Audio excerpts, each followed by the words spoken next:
Hello, nerds of color, and welcome to the Matrix. I'm just kidding. It's me, it's Mike. In case you guys didn't recognize me with the costume on, apparently I didn't get the memo that we're not doing costumes, so I apologize to everyone who has to see this.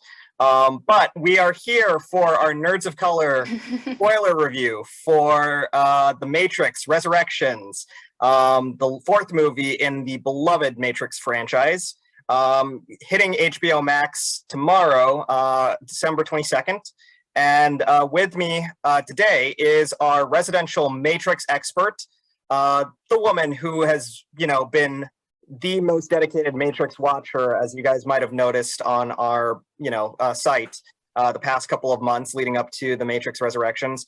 Give a hand for Lauren Lola, who is on the call right now. Hey, Lauren, how are you? Hey, how's it going? I'm doing well. I can't believe I already saw the film. I know, right? Like everybody's kind of waiting for this, but more than anything, you didn't just see the film, you experienced it in San Francisco for the global world premiere of the film. And in attendance were, of course, Neo himself, Keanu Reeves, and Carrie premiere. Yeah, West Coast premiere. I apologize for that. Yeah.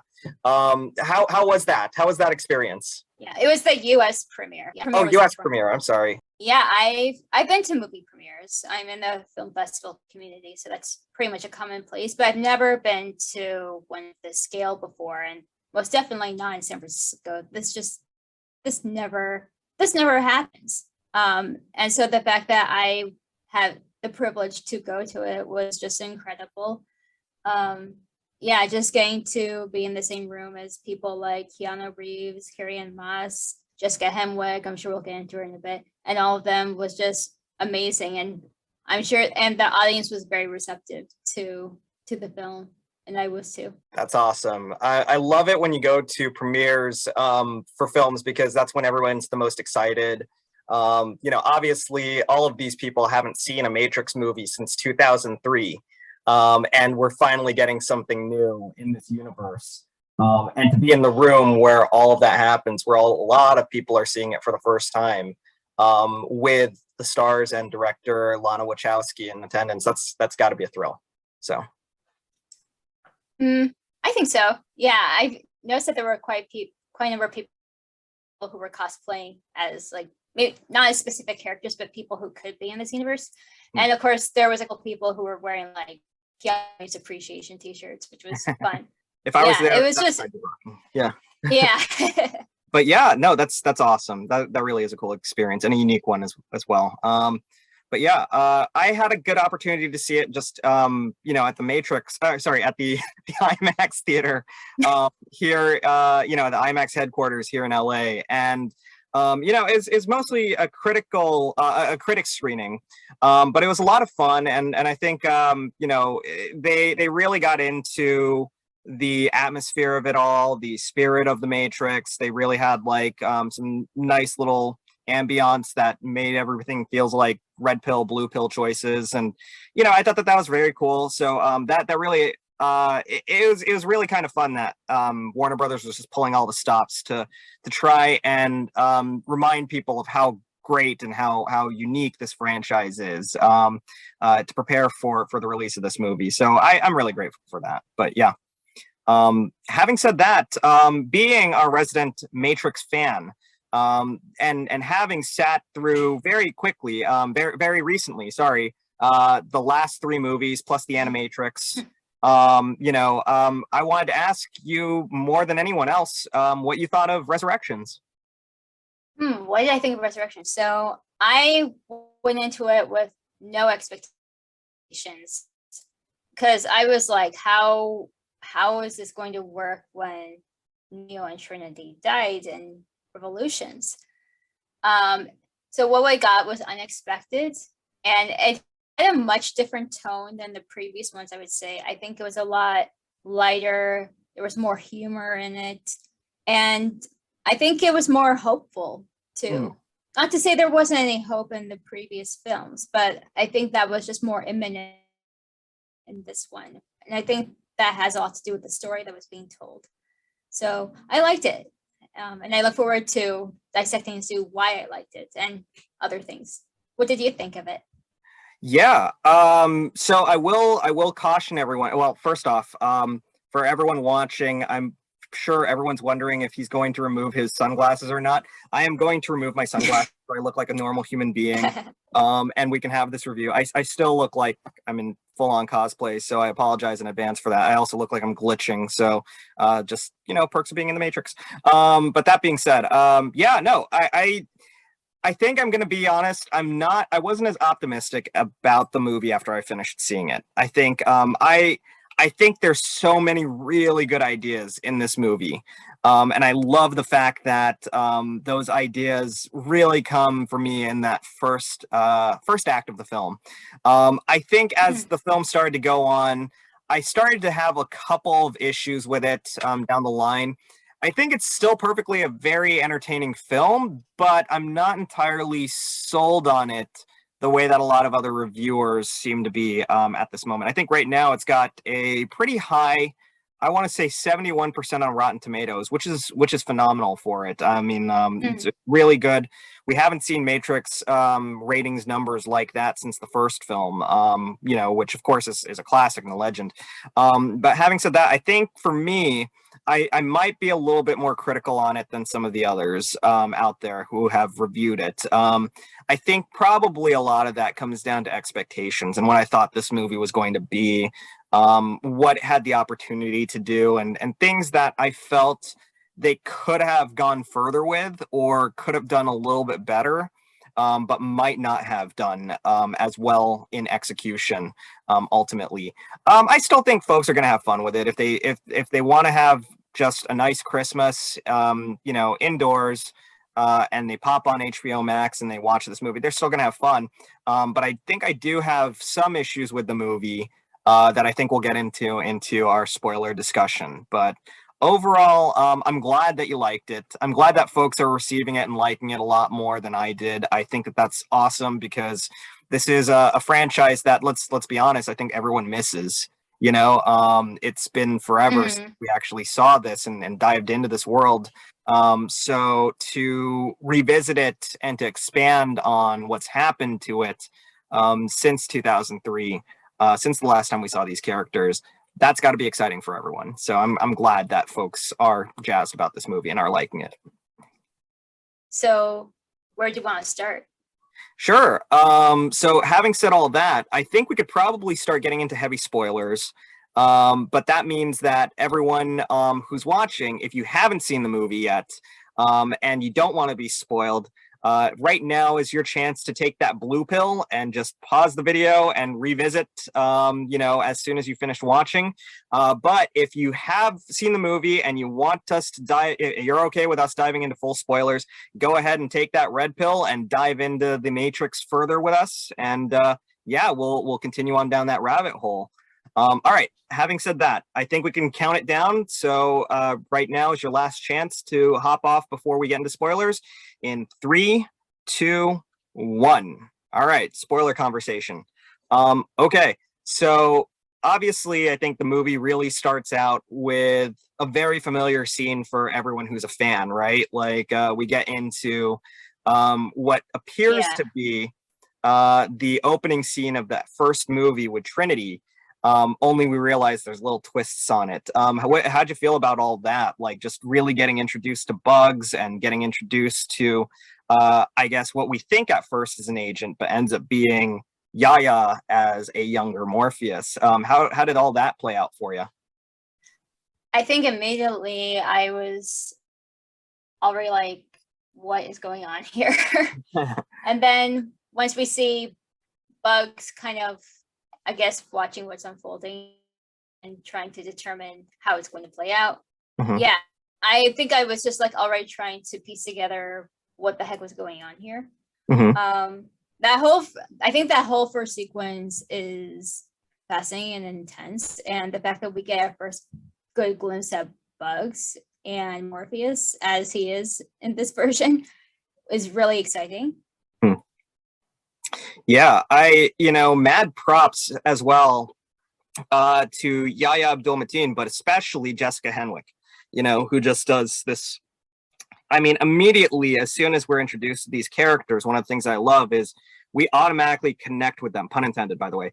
We automatically connect with them because they are interesting, because we don't know who they are, and because they seem to have this level of awareness in what's going on that we as the audience absolutely don't.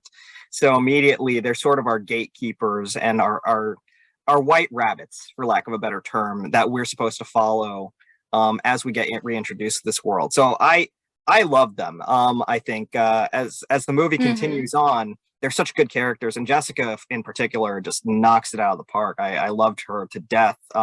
Was she your favorite character? Yeah. Oh yeah, absolutely. Yeah. Absolutely. I remember, I think maybe Jessica over a year ago from Extinction Media while she was in Germany filming for Resurrections. And even though she couldn't talk too much about it at the time for obvious reasons, I could already tell that she was having a blast with it. And I can, now that I've seen the film, I can definitely see why it must have been such an exciting opportunity for her to be a part of. And, you know, going to what you were saying about, you know, being able to grasp onto bugs and Morpheus is kind of like our white rabbit. I think one thing that hasn't really been talked about too much with this new Matrix movie is that this is the first Matrix movie coming out that my generation and Generation Z can watch and appreciate if they're open to it. That is, like, a lot of the new main characters are millennials. Jessica Henwick is the same age as me. So, you know, getting to see people like her in this film and taking on the leads, it's not so much about passing the baton. It's more like a hand being extended and being like, you're ready for this. Come on, let's get going. So it was really fun. And yeah, Jessica just kills it. And for everyone who's a Gen X to a millennial, you're just going to feel old as shit.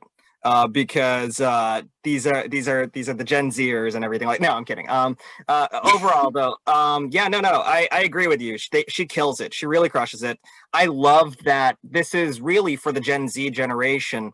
You know, the first Matrix movie that they'll see in theaters. You know, and I remember that experience for me when I first saw that first Matrix in theaters, and I'm dating myself here horribly, but when I first saw it in theaters, my mind was just blown. Honestly, I think I remember the exact moment and how I felt to this day because of that. I've never experienced anything like that. You walk out, I walked out of that theater shaking because I had never seen anything like it, and all I wanted was more. I wanted more. I felt like, you know, the way that Keanu or that Neo, when he starts downloading jujitsu and he's like, I want more, you know, like I felt that way too. Yeah, right. I wanted that so much, and thankfully, you know, when the rest of the trilogy was complete, I got more, and it was one of those moments where I felt very mixed about it because it's so hard to top a movie as perfect as that first Matrix movie, as legendary and as classic as it. You know, obviously you're going to have your challenges trying to top it. So I never thought that the sequels could live up to that first movie, and in my opinion, they don't. But having said that, I'm curious to see if, you know, the Gen Zers who are seeing this Matrix movie for the first time in theaters are going to potentially feel the same way. Are they gonna feel like mind blown by this entire thing, or not? You know, and that I'm kind of curious about. You know, if it's going to be a different reaction. From there, of course, we are reintroduced to Neo, and you know how Neo sort of, at this point in time, it seems like he's actually just a computer programmer in what we consider to be the real world, you know, but it's, you know, we secretly don't know, or we kind of do already, that, but we suspect it's the Matrix, but it's not necessarily revealed at that point that it's the Matrix. And he's not the Neo that we know. He's a computer programmer who created a series of video games called the Matrix Trilogy. You know, it's licensed by Warner Brothers, and I think that this is, a lot of people have been complaining about this online, the meta nature of all of this, the meta humor about all of this, but I gotta admit, I kind of found a kick out of that. I loved it. I love that was one of the things that felt so fresh to me, was they were really being as self-referential as possible and asking the tough questions. Why do we need this? how do we make it fresh and all of that, you know? And I love that. Those were some of the ideas that I gravitated to, because you're not used to seeing meta humor or humor that much in this franchise, but they tried to give us something a little bit new. So how did that make you feel? So once I realized what was happening in those moments, it made me think back to something that they posted on the Instagram for this movie a couple months ago. It was right after Facebook changed their company name to Meta. Oh. And the marketing campaign was now based on a true story. We present the Matrix Resurrections. And I'm like, as I was seeing that, I'm like, oh, that's what they meant by that. Okay, that makes sense. But yeah, as I was going on, I'm like, what is going on here? Sorry, the lighting Part situation. of me was a little worried that maybe it was like, Oh no, go ahead. Go ahead. Okay. Sorry. Yeah. Yeah, part of me was worried that maybe they just redid the whole universe, be like, oh, it's not the Matrix, the Matrix is just a video game, and so on. And I was really worried about that for a while, to the point where like the first act was kind of borderline A Beautiful Mind in a way, which I'm sure we'll get to in a bit. But yeah, just like the way they played with that, I thought was really fun. I love that too. You know, because I think that was the question on everyone's mind, whether you were a critic or whether you were just a fan. You know, the trilogy, for better or worse, whether you liked Revolutions or not, it puts a capper on things. It really puts that period there, or even an exclamation point there, if you will, where there's not really much story to tell afterwards. So I think the idea when people announced that there's going to be a fourth one, it was just like, what's the point of it? You ended the story. You don't need to continue it, you know? So I thought that was interesting that they were fully aware, and they show it, that they were fully aware that these are the questions that people are asking. So I enjoyed that a lot. You know, I think I will admit that first act of the film is the act that I enjoyed the most, where we're introduced to Bugs, where we're reintroduced to this world, where we sort of think we know the rules, but then the rules really change. And then you start getting into the meta humor and a lot of the different callbacks to that first movie, whether it's you know, his meeting with Jonathan Groff's character, and how his lips kind of get glued, and then they do little clips and everything like that of the original, and even just like the action figures on his mantle of like Neo and Smith attacking each other, or the Sentinels just over, you know, all around his desk and everything like that. I love that self-referential stuff, and I thought that was pretty refreshing. Even if folks are, I can understand why folks felt like that would be distracting. But for my money, I like that they tried to inject something new into this, because, and we're gonna get into this, I felt that there was very little of that later on, and that to me was kind of what started to turn, where I started to turn on the movie, was as soon as the movie started progressing, and Neo starts to get immersed back into that real world, and you know, all the different rules of the Matrix are the same rules that we've seen. I started to get lost a little bit. It started to lose me a little bit, in the sense that I started feeling this sense of familiarity, where everything was almost like everything had to be a callback to those first movies. But I don't know if you got that sense at all. I don't know. I said this in my review, that it felt like they were trying to do what has been done in like recent reboots and what have you, where they're trying to make things not as binary. But the fact of the matter is that the Matrix franchise as a whole is already known for keeping things kind of in the gray area. And I think their approach to doing that, this one, just felt kind of heavy-handed. Like, yes. It just felt awkwardly placed, if that makes sense. Yeah, I agree with you on that. I think for me, as soon as the movie continues, because you know, after he gets broken out of there by Bugs and by Morpheus, young Morpheus, they started to do a lot of these things that for me felt like a checklist. You know, this is a Matrix movie, so we have to have a dojo scene. And they put in a dojo scene with Morpheus and with Neo. And you didn't really need that dojo scene. It doesn't lend itself to anything narratively in the movie. You know, it's just sort of there to have Yeah. a cool fight scene. And I wasn't a big fan of that. And I thought that maybe that's where the callbacks would sort of stop, but then they kept kind of doing it. And to me, that sort of bothered me a bit. Like, that's one of my main gripes. They were sort of like, here's a dojo scene.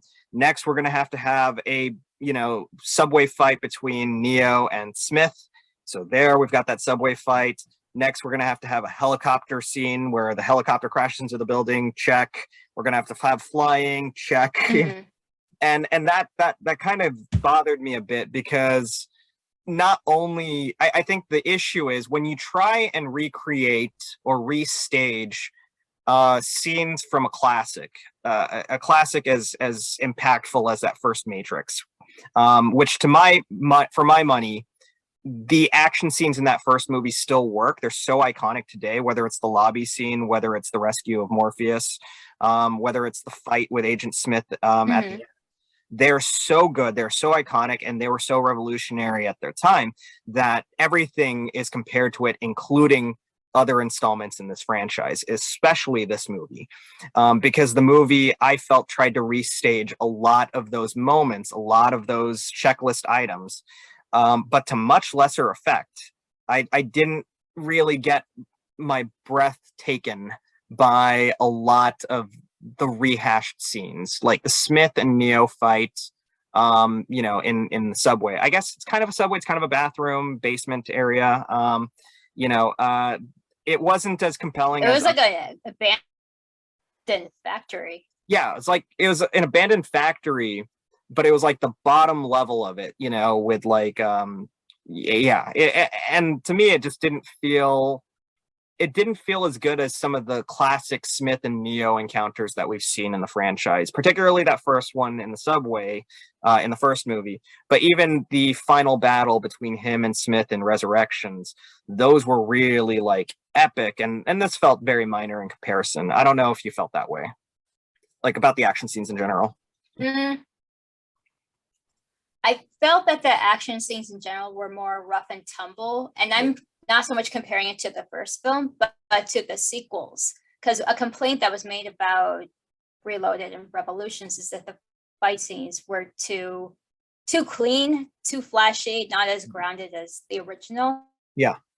And I think this one I felt, like I said, a little more rough and tumble. And so I think the fact that, several of the actors, like Jessica Henwick, already have experience doing fight choreography in previous franchises. And then people like Jonathan Groff, who had to train for fight training, as I found out recently. But nice. He's a Broadway actor. So he has that experience of moving in a certain way. So I don't know. I was okay with the fight sequences, but, to compare to the original, obviously I'm going to choose the original. Yeah.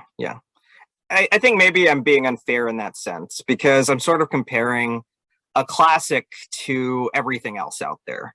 And when you do that, everything's going to pale in comparison because it's in a way, a lot of ways, this sort of reminded me, I felt before I got into this movie that they could go two ways. You can go the Force Awakens route, where things are kind of a reboot, but they're sort of a retread, but it's a retread that's introducing compelling new characters and passing the baton and all of that stuff. Or you could do the Pirates of the Caribbean route, where you bring back a dated franchise that no one has seen in a while and just try and do callbacks and sort of just, end up disappointing. And I think the Matrix Resurrections kind of falls somewhere in between. Thank God it's not as bad as the Pirates movies. But for my money, I wish that they did something a little bit newer. I think we'll probably, it's a good way for us to segue into more of the plot line of the movie and the mechanisms for how this whole thing comes back. But the idea that the machines are still at it, and they have an Architect 2.0 in the Analyst, and they just basically needed 60 years to rebuild using nanotechnology, Neo and Trinity. And their combined forces as a power source were stronger than everything else. There's some good ideas there, but it also kind of felt like a little been there, done that for me. Because it's sort of like, oh, well, the machines need power, so here we go again, I don't know if you felt the same way. If you Mhm. got that vibe from it, or if you felt like this was a little bit more fresh. So I am going to take what everyone else says and say it was more fresh. You felt fresh, yeah. So yeah, I mean, it definitely explains how Neo and Trinity even are alive and to begin with, because Mhm. I know that's a big question for everyone. It was a little confusing too, because it's like what he wanted, what Neo wanted at the end of Revolutions is that he wanted peace, and yet we find him trapped in the Matrix again. Mhm. So I think, and one thing that we learned from the previous two films is that Neo is the one, but he's not the first one. He's the Yeah. sixth one.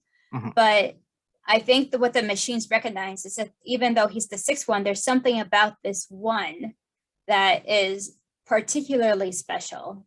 Mm. And I think that's why, it was necessary for the machines to keep him around, which kind of, falls in line with the whole Jesus comparisons that have been made throughout the whole franchise of Yeah. resurrecting him. Mm. And yeah, and I think by, rebuilding him the way they did and having him set up where he is at the beginning, I thought was really fresh, to the point where he's at the point of questioning everything that happened beforehand, of whether it was even real or if it Yeah. was just inspiration for his video games. Yeah. And to set up the analyst as his therapist initially, I thought was really clever. So yeah, I liked the take on it personally. That's good. I I wish I had that same enthusiasm. I think. Yeah. I think for me, and it's just my take. And it's a hot take. I realize.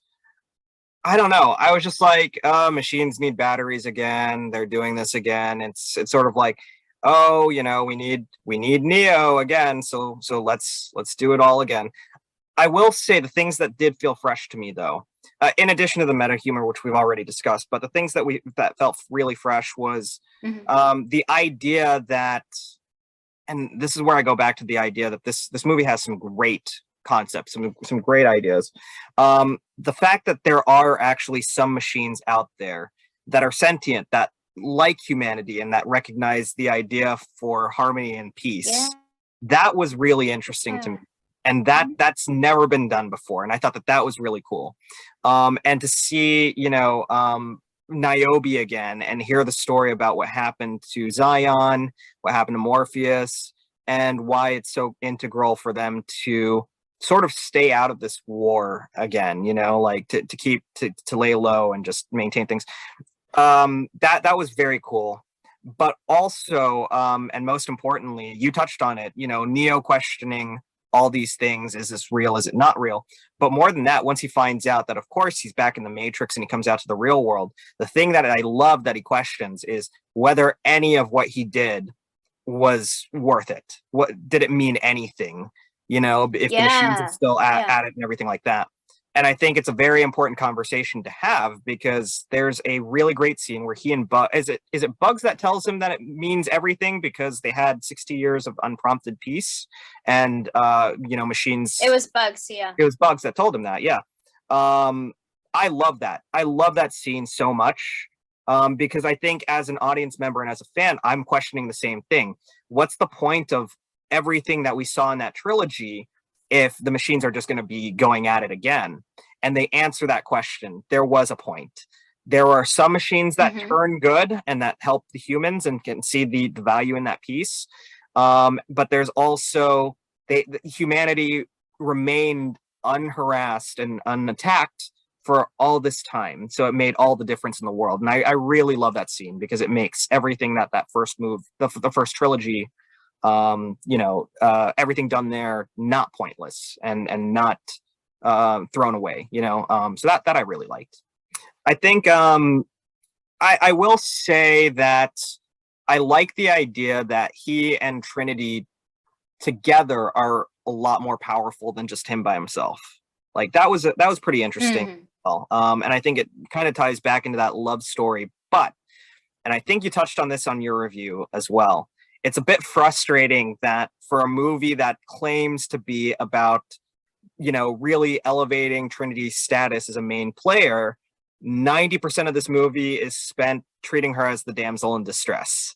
and they have to rescue her, and that's pretty much Yeah. all of this movie. Do you want to talk about that frustration a little bit? Yeah. Yeah. I mean, like anyone who is familiar, who's ever seen the first Matrix in particular, Trinity is the one kicking butt in the beginning. We don't see Neo do that until much, much later in the film. So, and she's like that throughout the sequels, the previous two sequels as well. So to see her in this position where she's not really doing anything until like the near end of the third act was just so frustrating. Like I get it, like one of the goals was to rescue Neo, and the other goal is ultimately to rescue Trinity. I get that. But why did it have to take a good chunk of the movie for that to happen? Right. It just really took away the agency that she's otherwise known for having. So I don't know. It just really felt like, that whole part of the film was really a disservice to Trinity as a character. Yeah, I agree. We love Carrie-Anne Moss. I do think that she was great in this movie. But to have her pretty much just be a non-player for 2/3 of this film, I think is a waste of her, and a waste of her talents, and a waste of Trinity's iconography on the whole. We recognize and we know Trinity to be not only just a badass female ass kicker, but also she is that character that introduces us into the Matrix world from the very first scene where she freezes in midair and kicks the guy. It's iconic. So to have her really not do much until that last scene, it's kind of disappointing, a little bit. But yeah. Yeah. Yeah, and I don't know if it's because, like she's not, her physicality is not what it was prior to her having kids or what, but I don't know. I felt like they could have done more for her character, honestly. Yeah, I agree with that. I wanted to touch on, I wanted to get your thoughts on something, actually. One of the more frustrating things about the movie for me was we've talked about how great a character Bugs is, how good Yahya Abdul-Mateen is as Morpheus. But I kind of dislike the fact that you're with them and they're main players for about 2/3 of the movie. And then the last third of the movie, they don't really do anything. They're sort of background characters almost. I think up until, Bugs sort of helps open Trinity's pod and everything like that. She basically doesn't do much by the end of it. It just the movie itself just focuses exclusively on Neo and Trinity at that point, which I understand to a degree. But we don't really get a whole lot of closure or a whole lot of moments to shine in that finale for Bugs or Yahya, or Morpheus rather. Did that bother you at all? Is that something that you noticed? What do you think? Right. So I didn't really notice it. And honestly, I didn't really think much of it. At the end of the day, the central focus of the film overall is Neo and Trinity. So the fact that they're the main focus of the third act, I didn't really mind. But one thing that I did take issue with is that it seems like in the marketing leading up to the release of the film, Morpheus was built up to have this pretty beefy role. And while he does play a significant role, I don't think it was at the same level as Bugs is, if that makes sense. Like, like he's supposed to be like, Yahya is supposed to be kind of like taking over for Lawrence Fishburne. But ultimately, I don't think that the shoes he filled were, utilized to the capacity that Lawrence Fishburne was when he was in the films, if that makes sense. It does. He was pretty underutilized. And when you compare it to the original three, which were really Keanu, Lawrence, and Carrie-Anne, and what that trio represented to the franchise, it's kind of lost here. There's that trio is no longer a trio. It's just exclusively Neo and Trinity. So you're sort of underutilizing a great talent like Yahya. I think you're right. I do think that Bugs gets a good amount to do, and she shines really brightly with what she's given. Even if she disappears at the end, the focus does ultimately need to be on Neo and Trinity, I suppose. But I definitely wish that we got some conclusions with her character and her arcs. But perhaps they're saving it for a sequel. I don't know. Or they could do another anthology series. Yeah, that would be kind of cool, or even like spin-off of Bugs. I don't know. The point is, we need more Jessica Henwick in our lives. That's the Yes, bottom we do. line. Yeah, we need her. I think Mhm. but in the same vein of that, and forgive me because if it sounds like I'm just finding holes to nitpick out of this movie, I apologize. I think I'm really pointing out things that I felt kind of bugged me through the film. There's also a really big callback to a really big villain from the original trilogy, the Merovingian. He comes back, he's homeless this time, and then he just disappears, and it's kind of a pointless scene. They pretty much just shows up for the sake of saying, "Remember, I exist." Now here's a fight scene, and then nothing ever comes out of that. That was one of the things that He's frustrated. not even taking part in the fight scene. He's just like Yeah. watching it the whole time. And yelling like a cranky old homeless guy, like going like, "You kids, you ruined me!" And then he just disappears. I'm kind of like, what was the point of that guy? He's like, I don't know if you it gave us a good action scene, I suppose, but I don't know if you felt the same way about. In general, it was kind of a recurring motif of people just appearing and disappearing freely in this movie. So here's the thing: I didn't realize that was the Merovingian until I looked it up on IMDb.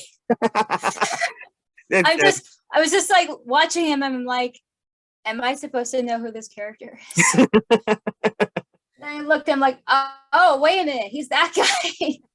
So, I mean, talk about an altered appearance, right? Yeah. Yeah, and it's like I said, like he didn't even fight. He was just standing there watching it all go down. I'm just like, yeah, what was the point? Especially since I didn't even realize that was him. Yeah, it seemed a little pointless. He does look quite different, I will say that. That was very funny. I think it really just took that unfortunately he's got a very strong accent. Whether it's to a cartoonish effect or whether that's just his real voice. And I apologize horribly if that really is the character's real voice, but they don't shy away from the French accent. So I think that was kind of what tipped me off, but that's what had to tip me off because he's completely unrecognizable outside of that, he's definitely just like, oh, I'm getting my revenge because you ruined my life. And I was like, who's this? Oh my God, it's the Merovingian. Like that to me was kind of funny. It caught me off guard for sure. I think that was one of the things that bugged me was a somewhat pointless appearance, but I feel like it was there for the sake of being a member berry. There's a lot of member berries in this, which I wasn't a huge fan of. But that being said, it does bring a sense of familiarity to this film that I think a lot of people like. I'm doing a lot of talking and a lot of shit talking at that for this movie. I would love to hear, and I know that folks can read it online, but I would love to hear everything that you loved about it, and then potentially have you challenge me about any issues that I might have on it. Or some of your favorite things, I guess, about this, like big highlights for you. Well, I know we touched a little bit about this already, that we talked about the new characters and how great Jessica and Yaya are, but I wanted to hear your thoughts about the other ones like Jonathan Groff, Neil Patrick Harris, Priyanka Chopra, and among others. What did you think of them?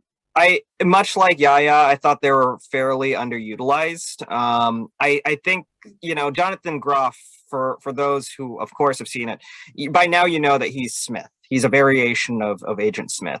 And as we all know, that rivalry is epic. Some could argue that the Matrix trilogy, the original, was not about Neo versus the machine so much as it was Neo versus Smith.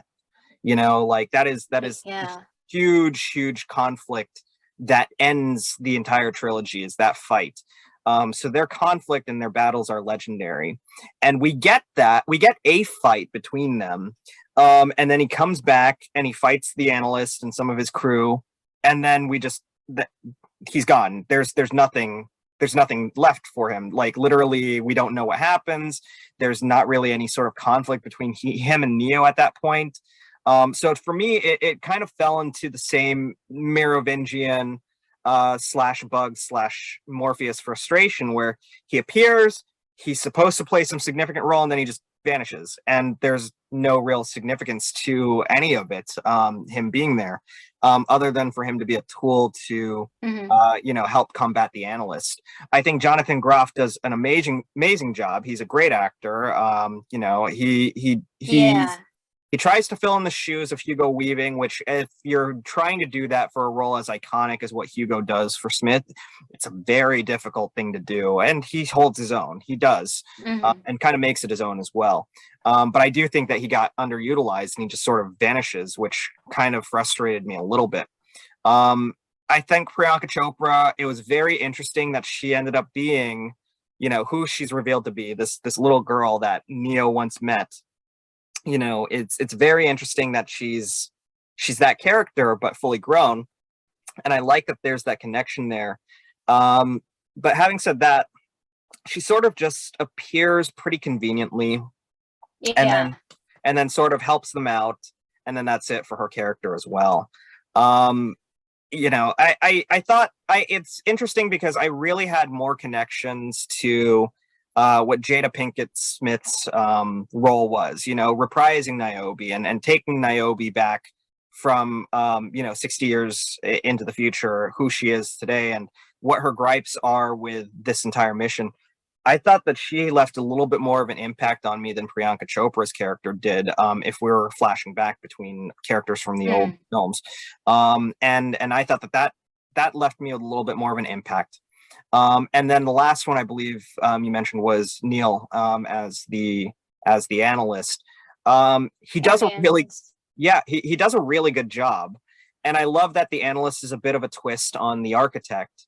This is a personal issue for me, so I apologize in advance to all people watching this, but as somebody who watches How I Met Your Mother on a very regular basis, it's one of the shows that I watch when I fall asleep.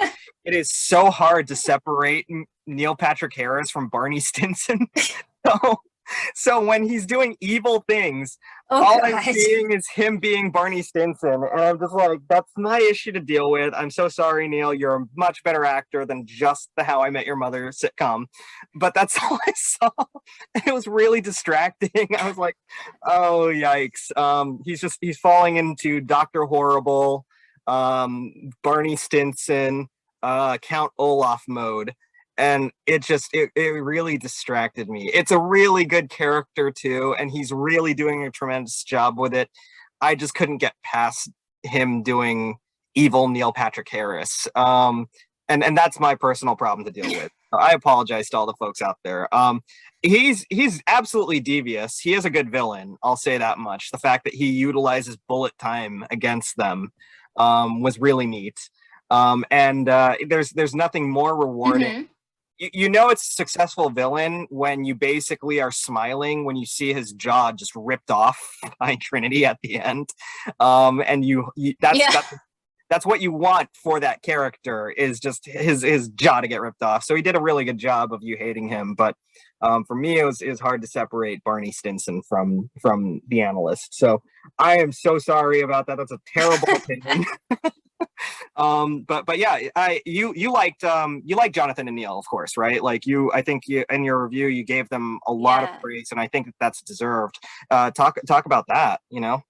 Yeah. So here's the thing. Even though I've seen How I Met Your Mother, I haven't seen that many, and I find his character in that show disturbing. Yes. Like he's just kind of evil and sociopathic, super annoying, and really sexist. So yeah. I can't watch that show. So it's like I said in my review. Both Jonathan Groff and Neil Patrick Harris are Broadway actors. And I think that by utilizing that theatricality to make these characters that they play subtly bombastic and then fully bombastic when they want to be, I think was brilliantly used. Something else I wanted to mention, and I cannot remember whoever it was who said this, made a very good point, which is that both of these men are openly gay men. in a blockbuster sci-fi action film. You don't always see people like them cast in beefy roles like this in these kinds of films. And so the fact that they were, and the fact that they carry their roles so well, was just chef's kiss. I think that it was well deserved. Yeah, from a representation standpoint, that's a really good point. To have them be the central, not even just central characters. These are iconic characters. Agent Smith is certainly as legendary as Neo, Trinity, and Morpheus are. And to have these characters get played by queer Americans is something that's really, really it's groundbreaking from a representation standpoint, and it allows them to look past just their roles on Broadway and their roles in sitcoms, and really fill in the shoes of the iconic roles that are central to this mythology. So I think that that's fantastic as well. I agree with you there for sure. This is a question I've been meaning to ask you, because Yeah. I'm 100% sure you would remember this better than I would. When the first 3 Matrix films came out, Yeah. what did the wider Asian American community make of seeing Keanu Reeves as the lead in these films? To be honest, I'm gonna be frank. I think when it came out, it was at a time where people weren't really as, for lack of a better term, as woke as they are today.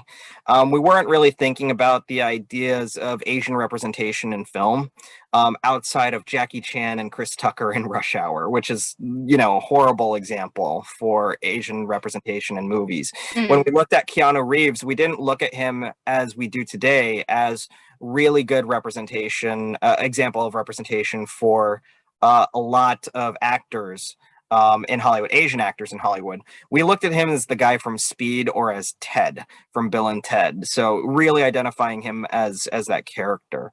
When we think about today, though, how iconic the role of Neo is, and how it went to someone who was part Asian, that is huge. That is monumental, because back in those days, God, I sound like an old guy, so I'm sorry about that.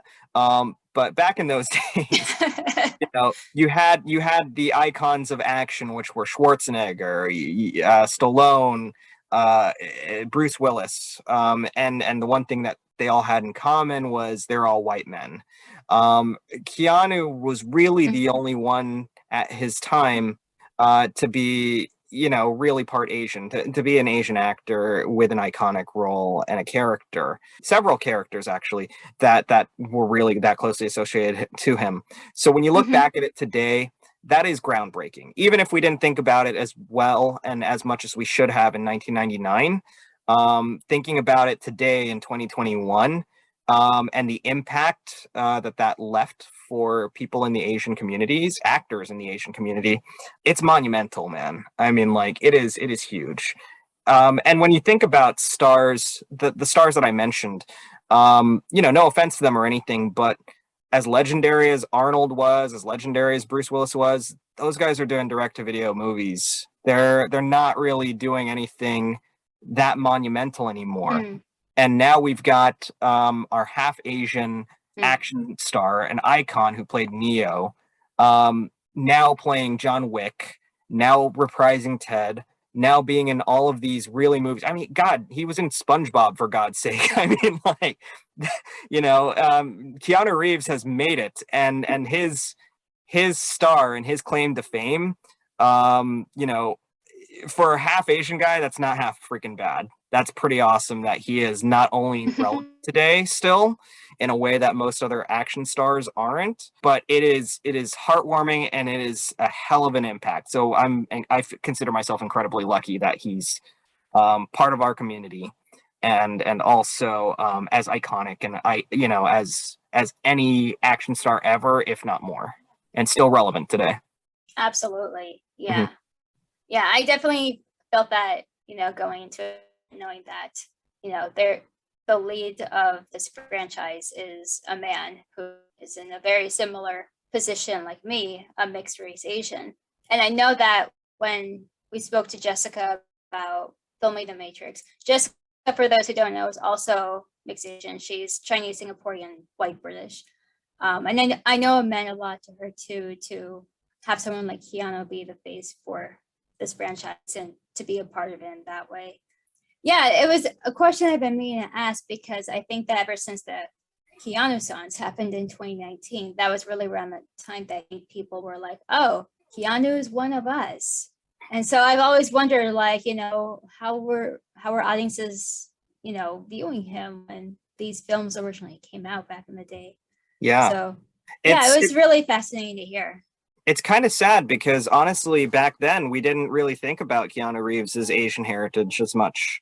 And when we thought of Asian stars back then, again, it was basically Jackie Chan, and then people couldn't even name Chow Yun-fat or Michelle Yeoh from Crouching Tiger, Hidden Dragon. They were just like, oh, the people from Crouching Tiger or whatever. And there was this very stereotypical view of what the Asian star was, so we didn't even really look at Keanu Reeves as an Asian star. We pretty much just looked at the very stereotypical lens of what Asian stars were expected to be. And I'm glad that that's completely shattered at this point. When you get Michelle Yeoh in movies like Everything Everywhere All at Once. Yeah. Sorry. I can't wait for that. I can't wait for that either. It looks so good. It looks like a game changer. When you have her playing these characters, when you have actors and actresses like Gemma Chan leading Eternals, a role that doesn't have to go to an Asian woman, but is, these are things that, in 1999 we would have never have thought about doing in terms of casting decisions. And Keanu really broke that mold. I'm really glad that he was there for us. So things are so much better now than they were in 1999, I assure you. But yeah, at least an improvement, if not fully amazing and better. It's gotten better. Yeah, it's gotten better. But I guess speaking from a personal POV, I think that it could be even better. Like, absolutely, step up even absolutely. more so. Yeah. I think we're on that trajectory, though. That's what I hope. If movies like Shang-Chi and Eternals, and even to a lesser degree, okay, like Snake Eyes and Mortal Kombat, Raya and the Last Dragon, if these are movies that exist today, and it's been so much more abundant today than it has been in decades, even though it's still low, even though representation still needs to improve, I think we're on an uphill trajectory. And that makes me optimistic for the future. I mean, Jessica is a lead in this movie, and it's so important for her to be to create a new icon for this franchise. That to me it means everything to see that, and it means that there is progress. So let's hope for more. Definitely. And I wanted to bounce back to something you said earlier when we were talking about the meta-ness of this film. Yeah. About, why do a fourth film in this case, or a fourth game in the film? I know that was a question that you were saying that you were asking yourself as we were getting ready for this. And I mentioned that I have a rebuttal. This is my rebuttal. So as I mentioned earlier, in Revolutions, Neo and Trinity die. Ever since that film came out, Lana and Lily Wachowski lost their parents 5 weeks apart, to suddenly be orphaned, and also had to have these two characters, two of the most well-known popular characters that they probably ever created, to also be dead in their universe. I think for Lana, it was maybe like, I can't bring back my parents, but I can bring back these characters. I think maybe that was the initiative she was taking as she decided to come up with an idea for this fourth film, which would explain a lot about, why it feels so much more hopeful and lighter than previous installments. That, and also kind of harps back on the whole Jesus comparison. So yeah, I think that's why, why a fourth film, that's the reason. With that said, and I guess this is kind of going towards closing remarks now, when it comes to Resurrections, for you, how does it compare to Reloaded and Revolutions? Do you think it's better, worse, somewhere in between? It's a hard question for me to answer. For one thing, when you mentioned that about Lana Wachowski, and this need to really get a sense of closure, to make a personal movie out of the Matrix.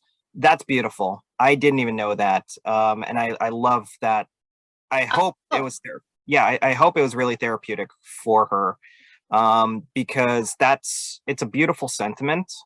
And the idea of bringing these characters back, um, because more than anything, you want to bring back people from a personal loss. Um, I really hope that she found peace in that. That's lovely. I'll say this: I don't think I like revolutions all that much. I don't think okay. anything's ever going to take the place of the first Matrix in my heart.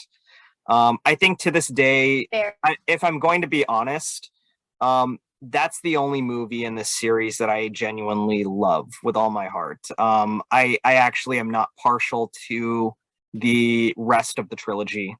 And as far as Mm, Resurrections is concerned, I'm going to be frank and say that I wasn't a fan. I love that there's a real world reason for this movie to exist for Lana. I think that that's beautiful.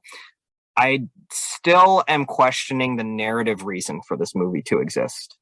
I mm, feel like mm, if you never watched The Matrix Resurrections, it you know that franchise pretty much just stands on its own. You can have that be the conclusion, and you'll sleep perfectly at night because there aren't any really lingering threads that need to be answered.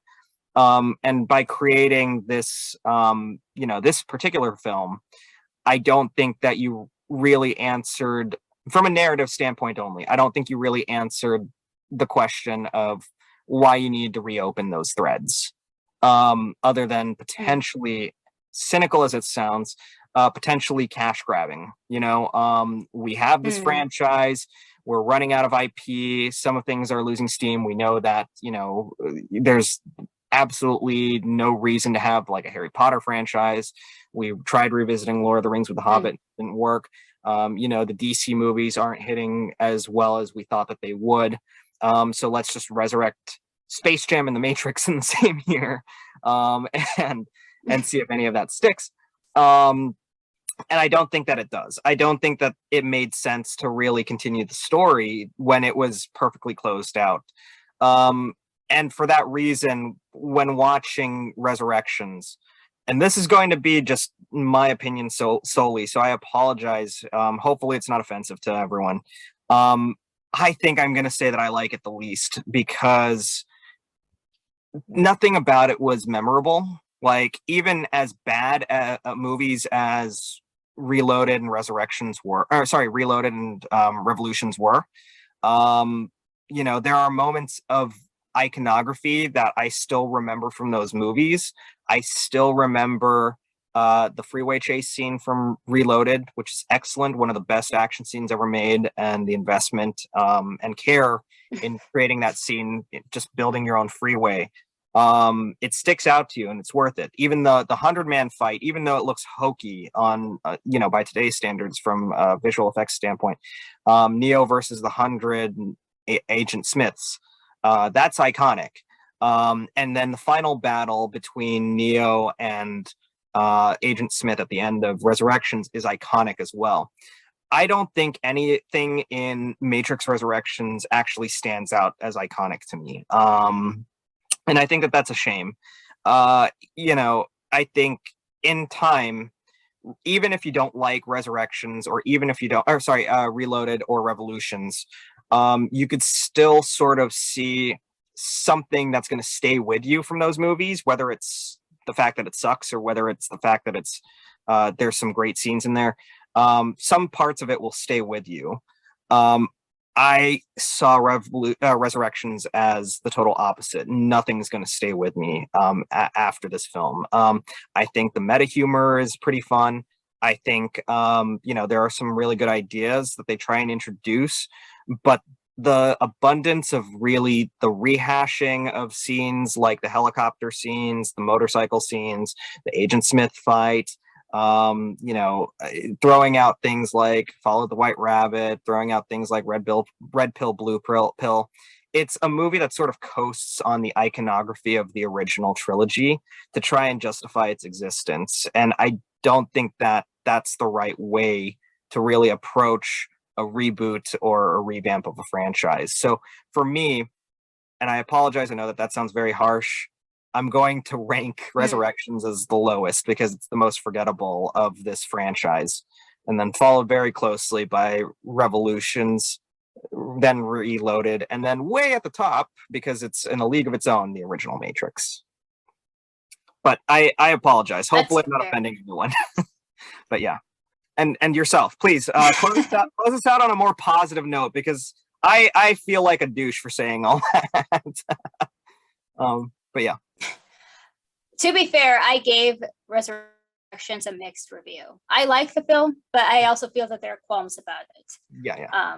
So I think on my ranking, starting from the bottom, it would be Revolutions. Yeah, that's a pretty bad movie. Okay, wait a minute, hold on. Back up for a sec. So I think this is not including the Animatrix. Let's leave the Animatrix out for a sec. Yeah, because that's a league of its own. We'll leave okay, the so Revolutions. Sorry, go ahead. Revolutions is at the bottom. I would put Revolutions at the bottom. Second from the bottom for me is Resurrections. I think it's a fun film. I think it's more fun than Revolutions. And I love all the new characters in it. I think they're all amazing. They're worth watching. Yeah, so they're next. And then Reloaded. I love the action sequences in Reloaded, and Gloria Foster as the Oracle. I mean, she's just brilliant. I know that Mary Alice tries to do her justice in Revolutions, but it's just not the same. And then, of course, number one is the original Matrix, because nothing can ever. That one's untouchable. Yeah, there's nothing that's ever going to compare to that in years. I was watching a review earlier today about someone who said that by the time the Matrix came out, it was so revolutionary, but then everything after that kind of feels like we've seen everything at that point. And I kind of, to a degree, see where they're coming from when they say that, because it's an untouchable movie. What it did for cinema, the groundbreaking nature, not just of the visual effects, but the care that they put in the action scenes and even the mythology that they built. I can't imagine anything else. Like, even, and me, I'm the biggest MCU fan ever. I'm the biggest Marvel Studios supporter. It's my favorite franchise of all time. But let's be honest here. They're not original movies because the basis is there in the comic books. While the Matrix takes elements from everything, it is a wholly original idea that spawned this iconic franchise. These are original characters that no one had ever heard of prior to Neo, Trinity, and Morpheus popping into the screens of audiences everywhere in 1999. That became iconic and transcended this idea of an original concept and becoming a household name. And you don't see that these days. You really don't see franchise starters as big or as impactful as the Matrix. Most everything these days that does have that cultural impact tends to be something that's an adaptation of some sort. Harry Potter, certainly. Lord of the Rings, certainly. Dune, if you want to consider that a game changer. I don't necessarily, but I know a lot of people out there do. And then the MCU, of course. These are all things that are taken from source material that already exists, but the Matrix stood on its own. And I think that's something that Wachowski siblings can be so proud of.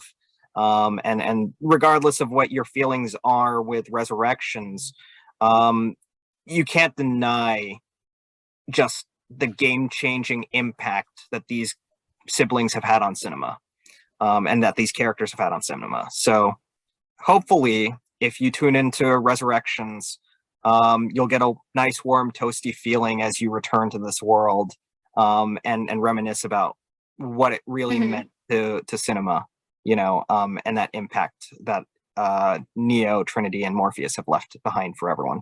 Absolutely. Yeah. On that note, anything else you want to tackle, Lauren, before we call this one? Yeah, actually, real quick. Yeah. This came to mind as we were talking.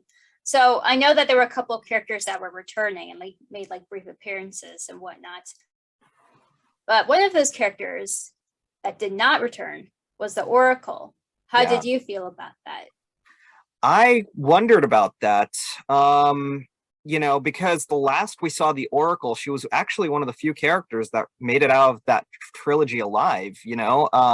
She and the Architect are sitting on a bench as the sun's setting on the Matrix.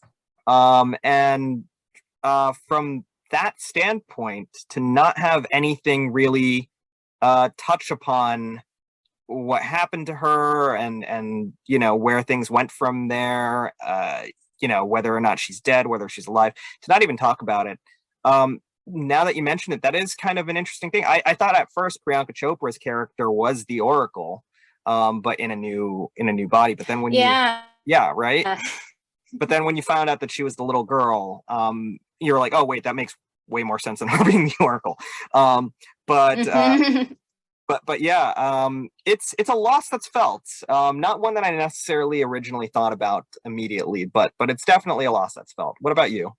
Yeah, I thought it would. At the same time, I also didn't mind. I think two reasons is that number one, I don't feel like at this point Neo needs to consult with her on anything, because it felt like all the other characters he was interacting with were already doing that, like on her behalf, basically. And the other thing is, it's like what I said earlier, I loved Gloria Foster as this character, and she's unfortunately no longer with us. And like I said, even though Mary Alice, you know, plays her in the Revolutions, it just wasn't the same to me. So I honestly didn't mind her not being in this. You make a good point. I think because Neo's journey as a hero is kind of fulfilled. You know who he is at this point in time, and just because the situation itself might be slightly different, that confidence in himself as a hero, or Trinity as a hero, that path is already, you know, ended. I guess it's, you know, that hero's journey is already concluded. So you don't really need a hero. You don't really need an Oracle to show him that way.